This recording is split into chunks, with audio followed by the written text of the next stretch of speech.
Assalamualaikum warahmatullahi wabarakatuh. Selamat datang kawan-kawan semua di channel Riam Biru. Terima kasih banyak untuk kawan-kawan yang sudah berkenan hadir di channel ini. Dan pada kesempatan kali ini ada satu cerita datang dari Mas Wardiman di Purwokerto.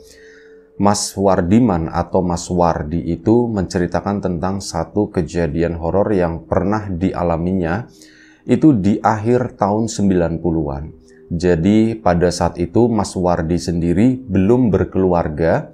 Dia itu lagi merintis usaha ya. Karena memang Mas Wardi itu mengakui sekolah saya ndak tinggi mas. Jadi ya cuman bisa berdagang lah. Saya itu nggak bisa kerja kantoran atau apa. Yang kepikiran sama saya ya dari muda dulu saya tuh pengen berdagang. Nah, kenal dengan beberapa teman yang memang mereka itu pedagang, dan Mas Wardi juga pernah ikut bosnya gitu ya, teman-temannya itu tadi dagang bakso, dagang mie, kayak nasi goreng, kayak dagang makanan-makanan seperti itu ya. Dari situlah Mas Wardi belajar sampai akhirnya dia pun belajar untuk bikin bakso. Nah, dari situ dia pun mencoba, udahlah tak seriusin aja gitu ya. Ilmu udah cukup dan sebagainya.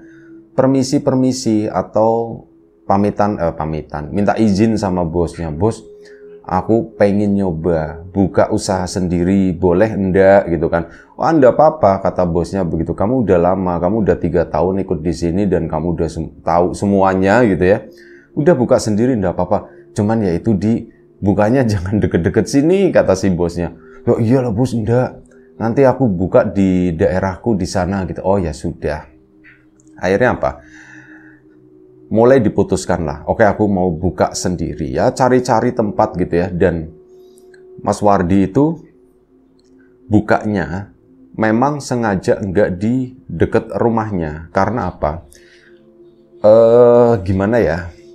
Ya pikirannya Mas Wardi doang waktu itu. Kalau misal aku buka deket rumah, itu nanti terlalu dipantau sama tetangga. Oh, dagangannya laris, dagangannya sepi atau apa gitu ya. Itu tuh rasanya ndak nyaman. Terus nanti suka ngerasa nggak enak. Misalkan yang beli itu tetangga sendiri. Terus nanti ya karena nggak enak harganya dimurah-murahin. Keuntungannya kan ya malah nggak dapat untung gitu. Cuman pas-pasan gitu doang. Mending aku cari tempat sendiri gitu ya. Cari tempat dan ya kalau memang aku dagang di rumah ya nggak terlalu rame. Calon pembeliku ya cuman itu para tetangga doang. Aku pengen nyari tempat yang memang ya agak sedikit jauh, nggak apa-apa. Dan yang penting di tempat tersebut itu rame. Sampai akhirnya dapatlah satu tempat yang memang ya secara harga itu lumayan cukup mahal, tapi Mas Wardi ya udahlah tak ini aja gitu ya, tak cobain namanya usaha, ini tak anggap aja modal awal, lagian bayarnya kan tahunan gitu ya. Akhirnya sudah dikontraklah tempat tersebut, mulai daganglah bakso di sana. Alhamdulillah, kata Mas Wardi. Ya begitu dagang, adalah yang beli. Keesokan harinya ke sana nambah dan ya memang nggak rame banget, cuman bisnisnya Mas Wardi tersebut itu berjalan lah.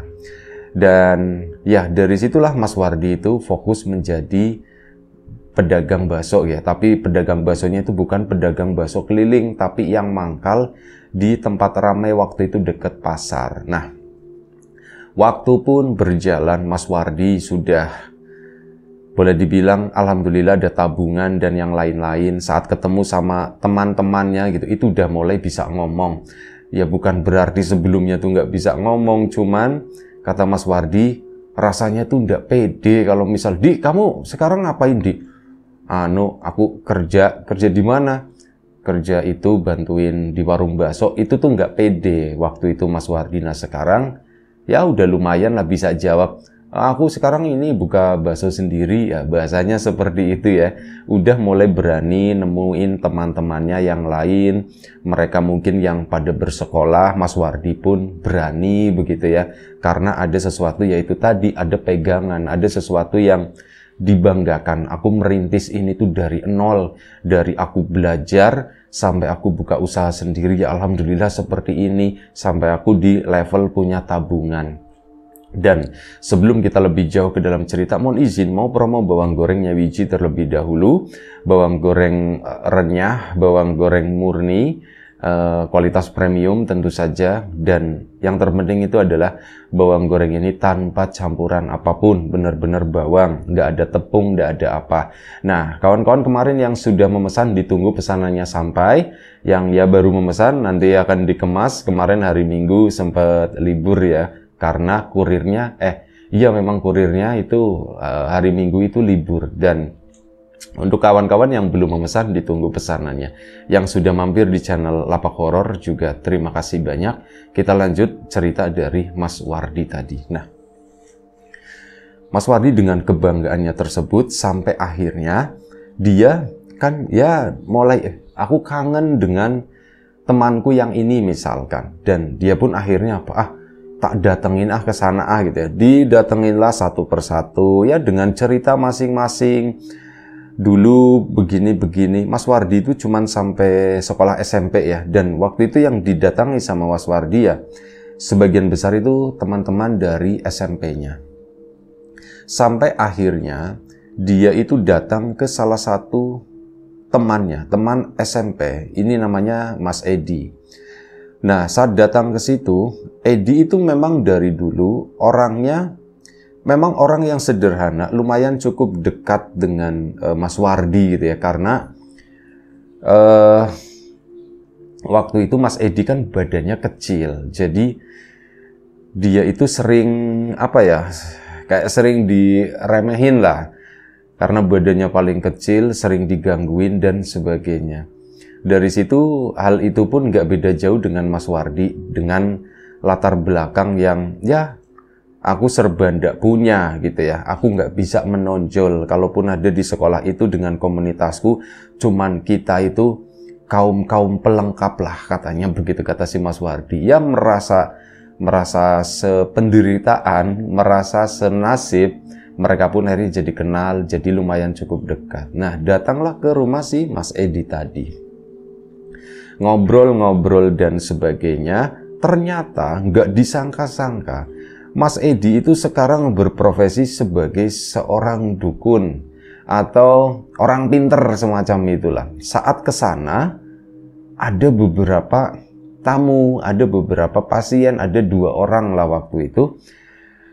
Oh, si Mas Edi juga kaget tuh. Siapa ya? Wardi bukan gitu. Iya Ed, ini aku Wardi katanya. Weh, gimana? Sini masuk.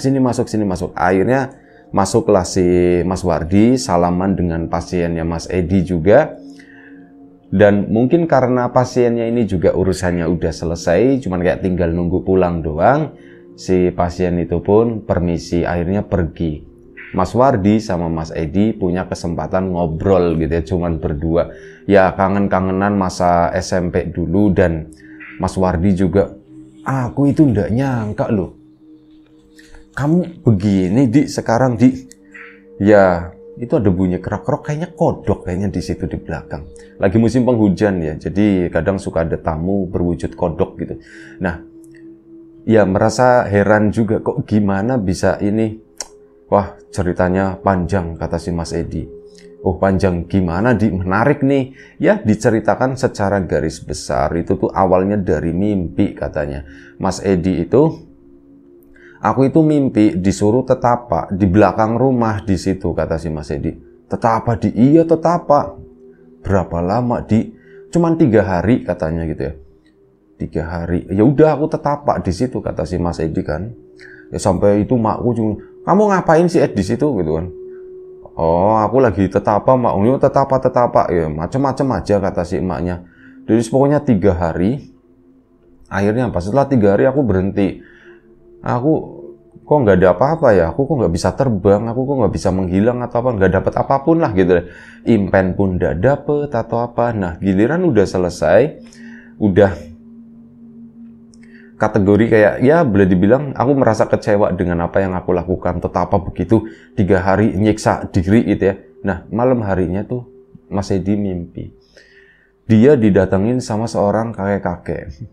Itu bilang lagi, Ed, kamu tetapak lagi 1 hari lagi katanya. 1 hari 1 malam di tempat yang sama. Si Mas Edinya jawab, lah Mbah, moh katanya, males aku. Jawabnya begitu, jangan males sayang, kata si Mbah itu. Akhirnya apa? Si Mas Edi pun tetapak di sana 1 hari lagi. Nah, semenjak itu, ini juga aku bingung. Beneran bingung ngomong sama Mas Wardi. Pasien pertamaku itu bapakku katanya gitu kan. Nah, gimana ceritanya? Ya jadi waktu itu mungkin sebenarnya penyakit tua kali ya. Kakinya itu sakit. Dan waktu itu emang udah lumayan cukup lama ya. Sekitar 2 minggu mengeluh itu tadi. Kaki sakit. Ya udah diperiksain. Kasih obat sembuh. Obatnya habis. Kambuh lagi begitu. Aku pun jadi mikir, ini gimana ya gitu, cobain gitu. Ibu ngeledekin terus soalnya, kata si Mas Edi, kamu kan udah tetapak, mungkin kamu udah sakti sekarang katanya. Coba itu bapak disembuhin gitu. Aku, aduh gimana ya, aku kan belum sakti, aku belum merasakan apapun hasil dari tetapak itu tadi. Sampai akhirnya Mas Edi itu iseng, dia tuh ngambil air, dia tuh nggak tahu, aku itu nggak tahu, tiba-tiba aku itu pengen ngerebus air. Aku ngerebus air kan, air anget, terus tiba-tiba muncul lagi. Kayaknya tambahin daun sirih kayaknya. Aku pun ada tetanggaku kebetulan aku minta beberapa helai, bahkan apa? Keinginanku itu tahu, aku butuh sekian lembar, misalkan 7 lembar begitu ya. Itu aku ambilnya, ambil 7 aja gitu ya. Setelah ambil 7, tak taruh di air rebusan tadi. Dan ya airnya pun menghijau gitu kan. Aku nunggu agak sedikit dingin. Nah setelah dingin, aku nyari sama ibu, nanya, Bu, ada anduk kecil yang nggak kepake enggak Bu? Buat apa Ed? Ini buat ngobatin bapak katanya gitu. Lah ngobatin bapak pakai anduk, kata si ibu. Didoain itu dipijitin atau apa gitu, dilus set gitu, kamu kan sakti, lagi-lagi diledekin gitu aku pun ya aku juga nggak ngerti ini asal-asalan Bu, coba aja gitu, barangkali ada itu tuh ada gitu. Akhirnya ditunjukin anduk kecil kayak buat ngompres begitu ya. Akhirnya sudah, aku pun ini ngambil itu tadi air rebusan itu yang mulai hangat gitu ya, nggak terlalu panas. Tak celupin itu anduk itu tadi. Tak balurin ke kakinya bapak yang sakit, Pak. Tak ini ya Pak ya, tak anget-angetin kakinya, kata si itu. Iya, kata si bapaknya. Akhirnya sudah. Ya kayak gitu, kayak dibersihin, kayak dicuciin pakai anduk anget itu tadi. Serak dari mulai atas lutut sampai ke ujung kaki. Di situ beberapa kali disemekin sarung biar nggak rembes ke kasur ya, netes-netesnya itu sudah. Nah begitu udah selesai, udah. Apa sih itu nanya, bapak tuh nanya itu kan.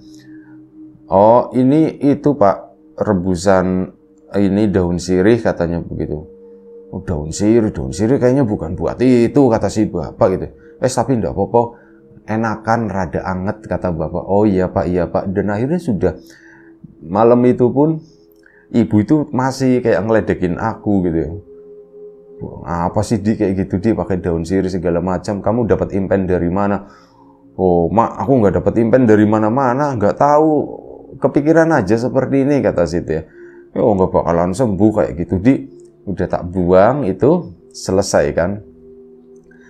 Keesokan paginya geger itu bapak sama ibu, di sini katanya begitu. Kenapa mak? Itu bapak di kamar. Aku panik gitu kan. Bapak kenapa? Jangan-jangan kenapa-napa nih? Lumpuh lagi gara-gara tak pijitin semalam, pikir aku begitu. Begitu aku masuk ke dalam kamar, bapak itu, kamu hebat ya ternyata, kata si bapak begitu. Loh hebat gimana Pak? Ini loh, kaki bapak itu udah sembuh kan? Sembuh Pak? Iya, kaki bapak itu udah sembuh sekarang. Udah nggak sakit lagi gitu. Makasih ya dia. Kamu sakti juga ya dia. Bapak ngomong seperti itu. Nah dari situ tuh apa? Kacaunya bapak. Bapak itu promosiin ke teman-temannya yang punya penyakit sama. Tanya kakinya sakit begini-begini ya. Dibawa ke sini 2 orang coba di. Akhirnya ya udah. Aduh bisa nggak ya? Aku ragu gitu. Sudahlah. Aku mau ngomong dulu Pak. Saya itu nggak bisa apa-apa Pak.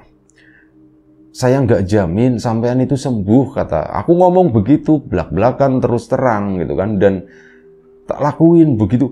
Alhamdulillah sembuh kata si Mas Edi itu begitu. Masa di beneran di iya gitu. Nah ya dari situ Bapak pun bilang di kamu itu udah begini di. Mungkin gara-gara pengangguran kemarin itu loh kamu tetapak di belakang itu gitu. Iya kali ya Pak ya. Ya iya bisa jadi seperti. Nah dari situlah awal Edi itu pinter katanya begitu, pinter orang pinter itu ya maksudnya ya.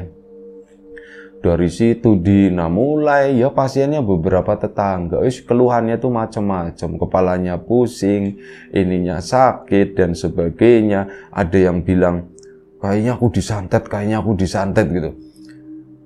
Ya aku nggak berpikir ke arah sana kata si Mas Edi. Jadi udahlah. Aku pun ngobatinya ngasal-ngasalan, tapi aku selalu ngomong, Bu, saya nggak jamin ini sembuh gitu ya, tapi tak cobain gitu ya. Kalau nggak sembuh ya udah katanya. Kalau sembuh ya alhamdulillah kata si Mas Edi. Ya nggak apa-apa di, cobain aja. Akhirnya ini jadi inget kayak dulu apa ya, ponari atau apa ya. Cuma kalau ponari kan fantastis banget ya, bombastis gitu ya, rame gitu, celup batu meteor itu atau apa. Nah ini Mas Edi pun yang nggak sebesar itu, hanya beberapa tetangga sedikit ya. Dari situ nyebar. Tetangga itu pada ngasih uang karena itu tadi dilalahnya ya sembuh kata Mas Edi. Aku juga nggak ngerti kok bisa ya. Orang aku tuh ngobatin cuma asal-asalan dan aku juga ngomong sama mereka asal-asalan. Kok mereka bisa sembuh? Sampai sekarang aku juga bingung di. Si Mas Wardinya nanya di. Kebetulan belakangnya di semua gitu ya. Di, kamu sendiri pernah nggak didatengin sama si mbah itu katanya dalam mimpi katanya. Nah itu dia, aku itu sekarang udah nggak didatengin dalam mimpi, tapi melihat langsung katanya. Wah beneran di, iya aku ngelihat langsung. Di mana di? Ya aku nggak bisa mastiin, kadang oh itu ada si mbah gitu kan ya, paling aku cuman diem nyapa mbah gitu kan, cuman begitu aja. Terus nanti udah si mbah itu pergi lagi, kata si Mas Edi begitu. Oh berarti kamu sekarang udah teleng gitu ya, berarti kamu sekarang udah sakti begini.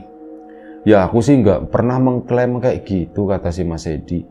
Pernah kepikiran, iya apa beneran aku sakti, cuman ya aku sendiri nggak ngerasain apa-apa. Orang aku ngobatin juga salah-salah. Itu tadi 2 orang yang kesini, itu dari mana coba? Itu dari Kebumen katanya.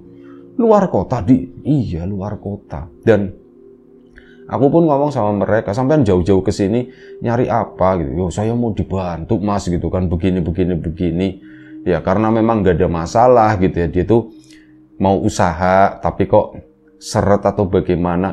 Mas Wardiman jadi kepikiran. Apa aku pakai Edi atau apa? Enggak lah, aku udah lumayan cukup laris.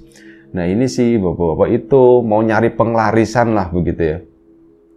Ya aku pun bilang, pas sampean jauh-jauh sampai sini, orang saya itu udah bisa apa-apa. Oh sudah apa-apa mas, cobain aja mas, cobain.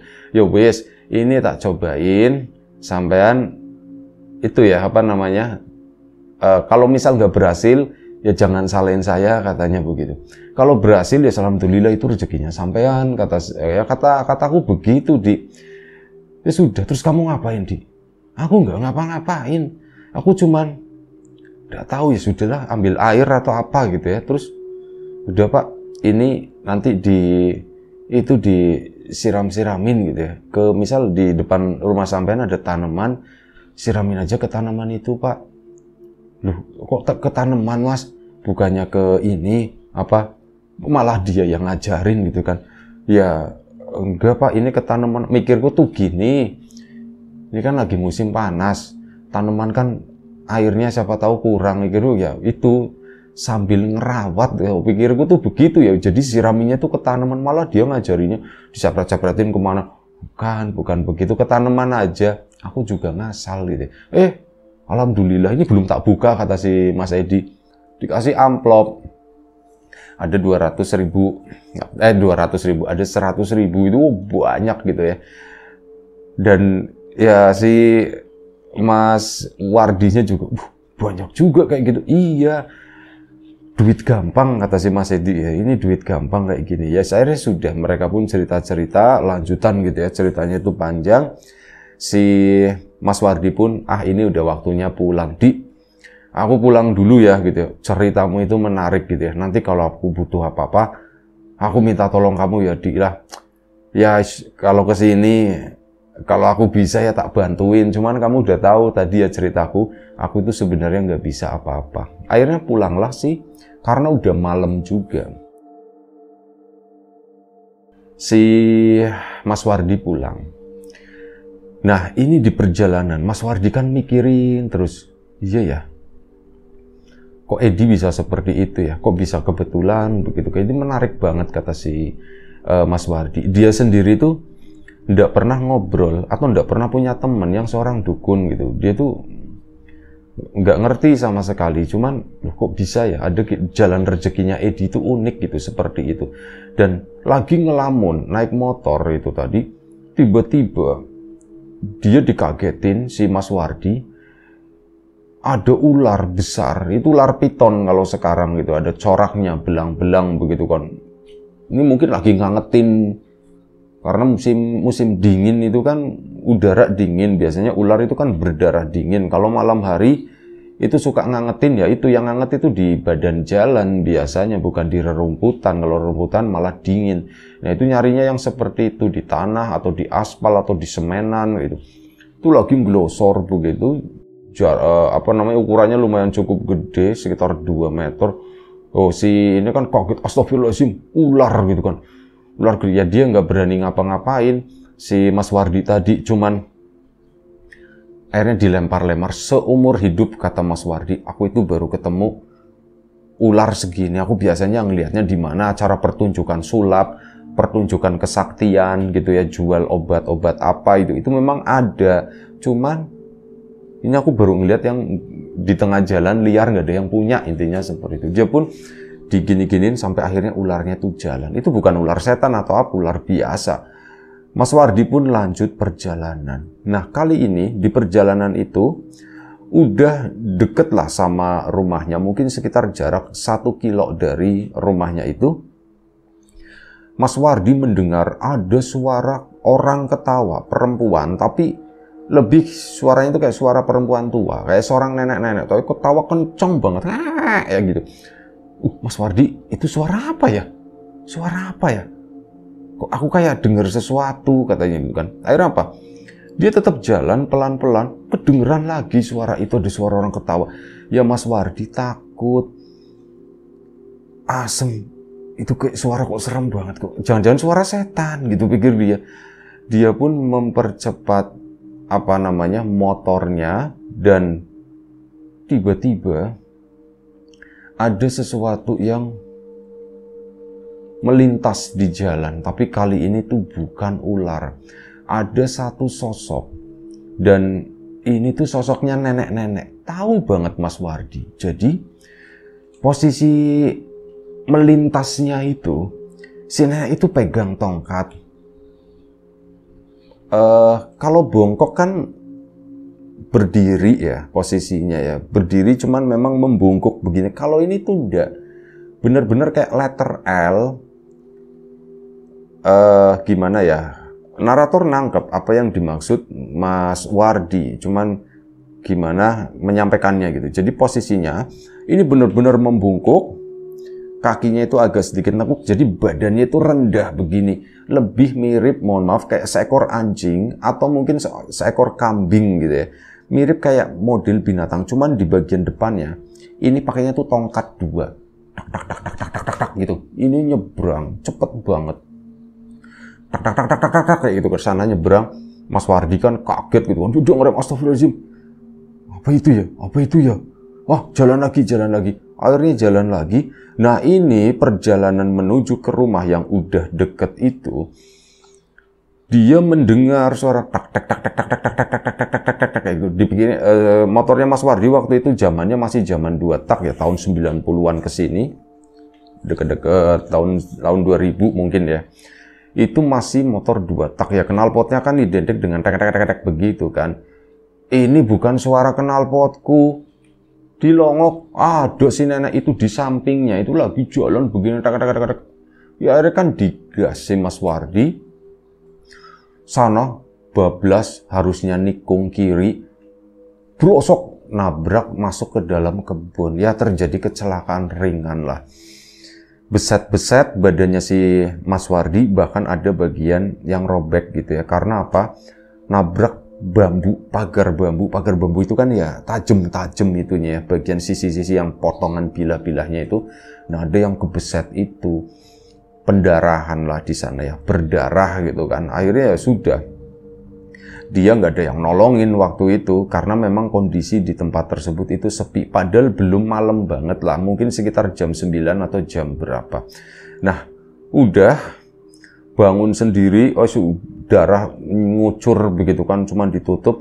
Dia tetap berusaha jalan pulang ke rumah. Akhirnya pulang ke rumah. Begitu pulang ke rumah, ya orang tuanya Mas Wardi kaget gitu kan. Ya lu Di, kamu kenapa? Kok seperti itu? Kamu kenapa? Kok darah-darah begini? Siapa yang nakal? Oh, enggak mak, aku enggak ada yang nakal. Aku jatuh nyungsrep ke sana ke pagar. Akhirnya ditolongin, diobatin, dan pada saat itu emaknya itu langsung nyari bekicot gitu ya. Masih tradisional lah, nyari bekicot, nggak tahu diapain, intinya tuh diobatin, diolesin ke lukanya si Mas Wardi. Diobatin lah malam itu. Akhirnya Mas Wardi kan cerita, sambil cerita, mak, aku udah tahu mak, tadi tiba-tiba begini mak, aduh yang lah wis, aku ngelihat ular di jalan gitu kan. Terus pas udah deket sini itu mak, aku dihadang sama itu tadi nenek-nenek, sumpah serem banget, neneknya kayak gini, hitam mak ya, kotor gitu ya. Itu posisinya bungkuk, ya itu kayak, maaf ya, kayak anjing, kayak seekor anjing gitu mak jalannya. Kok serem, kamu di mana? Itu di sana deket jembatan itu yang sepi mak, di situ mak. Apa ya Dik ya gitu ya. Aku juga ndak tahu mak, itu mungkin setan penunggu situ kali ya. Cuman ya itu seumur hidup aku itu baru ngalamin yang seperti itu mak. Sebelumnya ndak pernah sama sekali. Udah kan, malam istirahatlah si Mas Wardi. Dia pun sebelum istirahat sempat berpikir, mengulas hari itu gitu ya. Dan kenapa ya aku baru ngalamin seperti itu, dan aku tadi baru ketemu sama Edi, dan hari ini tuh mistis banget. Berarti aku ketemu sama seorang dukun muda yang keren, namanya Edi, temanku. Yang kedua, aku ketemu setan. Kok nyambung gitu ya? Ada apa ya? Apa ini ada hubungannya sama Edi? Sama pertemuanku sama Edi atau bagaimana? Aku nggak ngerti. Terus aku mesti nyari jawabannya itu kemana? Dipikirin, alaislah ngantuk, tidur dulu. Tidurlah si Mas Wardi tadi. Keesokan paginya dilanjutkan berpikir, tapi memang harus berdagang ya. Ya itu, sepanjang dagang itu mikirin terus gimana mau nelpon Edi, ya belum zamannya ada handphone waktu itu. Ya, jadi nggak kepikiran gitu. Cuman aku pengen ke tempatnya si Edi lagi gitu ya. Nanti sepulang dari sini. Kebetulan memang baksonya itu tutupnya sore. Pasar itu kalau udah malam, sore itu udah mulai sepi, karena itu udah mulai tutup. Malam itu ya sepi daerah di situ, nggak, jarang ada yang beli lah. Makanya sore hari sepulang dari bakso itu, aku mau ke tempatnya si Edi lagi ke sana. Akhirnya apa? Setelah tutup itu, Mas Wardi pun, ini masih dibalut gitu ya. Dia waktu itu pakai baju lengan panjang, soalnya dia ngelayanin bakso. Ini kalau misal pakai perban kan yang beli nanti gimana, ini pakai lengan panjang. Dari situ pulang menuju ke rumahnya Mas Edi lagi. Kebetulan hari itu Mas Edi itu lagi banyak pasien. Waduh, pasiennya banyak. Aku seneng gitu ya, cuman artinya aku harus nunggu. Ya wis, tak tungguin lah di sini. Tenang aja, aku tungguin katanya. Oke, kata si Mas Edi-nya. Setelah menunggu kurang lebih sekitar 2 jam lamanya, jadi waktu itu sekitar jam 8 malam lah. Jam 8 malam nungguin di sana. baru ada kesempatan ngobrol. Kamu tangannya kenapa? Ini dibuka kan, lengan panjangnya itu. Kenapa? Kamu kemarin waktu kesini tuh tanganmu nggak kenapa-napa. Kenapa jadi seperti itu? Nah iya ini Ed, aku mau cerita. Bentar, kata si Mas Edi. Bentar, langsung dipotong gitu kan. Kamu habis digangguin ya? Si Mas Edi tuh ngomong begitu. Digangguin siapa? Mas Wardinya pura-pura nggak tahu. Digangguin siapa? Jangan gitulah sok dukun, katanya, kata si Mas Wardinya bercanda itu. Enggak, aku nggak sok merdukun, cuman itu kamu ada yang ngikutin gitu. Hah? Ada yang ngikutin? Iya, kamu ada yang ngikutin di sosoknya apa? Mas Wardinya nanya. Mas Edinya pun ngejelasin. Itu ada nenek-nenek bawa tongkat 2, bentuknya begini. Itu plek. Dari situlah Mas Wardi jadi, orang ini nih orang pinter nih. Dia tahu aku belum cerita apapun. Dia itu bisa ngelihat. Itu dari situ ya. Aku yakin. Beneran Edi tuh bisa ngelihat. Ya Ed, bener Ed. Ini tuh gara-gara itu Ed, katanya. Loh, gara-gara itu. Ya, dia memang jahat, katanya begitu kan. Udah tenang aja, nggak apa-apa. Jadi gini, dia itu nggak suka, katanya. Kata si Mas Edi, nggak suka apa Ed? Kamu main kesini, katanya. Loh, kok bisa dia nggak suka aku main kesini? Nggak tahu, dia tuh urusannya sama aku, kata si Mas Edi. Dia tuh urusannya sama aku, cuman kok jadi gangguin kamu seperti itu ya? Kenapa ya? Udah tenang aja, kata si Mas Edi, udah tenang aja, nggak usah dipikirin. Ini aku minta maaf ya, kayak gini. Jadi secara tidak langsung kemarin kamu kesini dan terjadi seperti itu karena ada penyebabnya. Penyebabnya karena kamu kesini gitu ya. Ya orang umum ngomong ya tentu saja itu terjadi karena si Mas Wardi datang ke rumahnya Mas Edi. Kalau nggak datang ke situ beda jalur, beda cerita gitu ya. Cuman ya penyebabnya itu tadi. Namanya orang seperti aku kayak gini tentu saja banyak musuh, kata si Mas Edi-nya. Ed, aku yakin kayaknya kamu tuh tahu lebih dari apa yang kamu ceritakan. Enggak gitu ya, kata si Mas Edi. Kebetulan aja, katanya begitu. Kebetulan aja. Dan ini terus gimana Ed solusiku? Udah tenang aja, enggak apa-apa. Tenang aja, katanya. Udah nggak usah khawatir. Cuman dibilang begitu doang, dan Mas Edi tuh sempat diem sejenak gitu. Terus ngomong sendiri. Sampai Mas Wardi bingung. Apa Ed? Kayak ngomong tapi ini ya ngomongnya tuh pelan. Wes Rono, balik mana? Balik aja nang kene ya, bahasa Purwokerto gitu ya. Aja nang kene, nggak tahu sih bahasa Purwokerto tepatnya itu gimana, tapi ya sama-sama ngapak kayak bahasa Tegal gitu. Dan ya seperti itu, kayak bukan ngobrol sama aku, dan akhirnya sudah gimana Ed? Udah nggak apa-apa. Nggak, ini penyebabnya tolong diperjelas. Kamu kesini, aku punya banyak musuh. Ya, yang seperti itulah tentu saja yang kebanyakan orang itu nggak ngelihat. Dan mungkin karena kamu kesini kemarin lama dan kamu terlihat akrab atau bagaimana, mungkin dia nggak berani ngedeketin aku. Akhirnya kamu yang diincar, katanya. Terus aku gimana? Masa aku ditakut-takutin sama itu terus? Ya enggak, makanya sekarang enggak. Ini udah tak suruh pergi kok. Udah tenang aja, nggak apa-apa. Dan alhamdulillahnya malam itu Mas Wardi pun pulang. Dan setelah pulang memang nggak terjadi apapun gitu. Ya ada rasa takut, cuman begitu melewati jalur tersebut ya memang nggak ada kejadian aneh, nggak ketemu ular, nggak ketemu kuda, nggak ketemu apa-apapun. Itu tuh nggak ada, normal, benar-benar lempeng kosong. Oh iya bener, udah diambil berarti. Akhirnya sudah kan, Mas Wardi pun dengan kesibukannya. Dan lumayan cukup lama waktu itu, sekitar 10 hari si Mas Wardi nggak ada 2 minggu lah, nggak bertandang atau nggak main ke tempatnya si Mas Edi, karena Mas Wardi juga ada urusan yang perlu diurus gitu ya. Jadi konsentrasinya pun berpindah. Memang ada rencana mau main ke rumahnya Mas Edi lagi. Nah setelah 10 hari itu datang ke rumahnya Mas Edi, itu dapat kabar yang benar-benar mengagetkan. Mas Edi itu meninggal, katanya. Hah? Meninggal gitu kan, si Mas Wardinya kaget. Kapan meninggalnya? Seminggu yang lalu. Hah, seminggu yang lalu? Artinya aku kesini nggak ada yang ngabarin Mas Wardi sama sekali. Ya karena memang jauh itu ya sebenarnya. Beda kampung, beda kecamatan pula gitu. Jadi memang agak lumayan cukup jauh jaraknya. Nggak ada yang ngabarin aku kesini, temanku udah nggak ada. Padahal lah 10 hari yang lalu aku kesini. Oh, mas 10 hari malah lama mas katanya. Orang yang bilang semalam baru kesini itu aja pada kaget gitu kan. Sampai pasiennya, bukan saya bukan pasiennya, saya itu temannya, kata si mas ini ya. Ya sempat kesel juga, marah. Kamu kok mati duluan, intinya begitu. Itu marah sih Mas Wardinya. Akhirnya apa ya, ditunjukin ke sana, ke makamnya segala macam. Iya, makamnya masih basah, gundukannya itu masih perfect karena belum musim penghujan ya, masih kemarau. Bunga-bunganya ininya juga habis 7 harian gitu ya, itu masih basah. Ya ngomong sedikit lah di sana.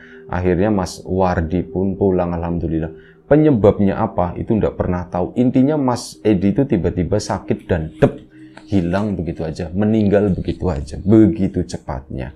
Itu aja satu cerita dari Mas Wardi. Dan ya ini tentang sahabatnya Mas Edi yang kebetulan mendahuluinya gitu ya. Ya semoga Mas Edi tenang, diampuni dosa-dosanya semuanya.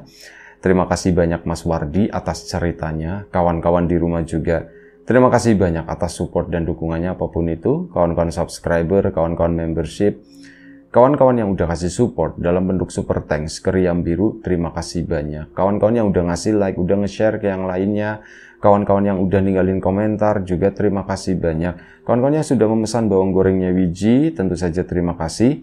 Kawan-kawan yang belum memesan, ditunggu pesanannya. Untuk kawan-kawan yang udah mampir di channel Lapak Horor juga terima kasih banyak. Doa terbaik dari kami untuk kawan-kawan, semoga selalu diberi kemudahan dalam hal apapun, termasuk kemudahan dalam hal rizki. Yang sakit segera diberi kesembuhan, yang sehat tetap dijaga kesehatannya. Sampai jumpa di episode selanjutnya Riam Biru, jaga kesehatan kawan-kawan semuanya. Sekali lagi terima kasih banyak. Assalamualaikum warahmatullahi wabarakatuh.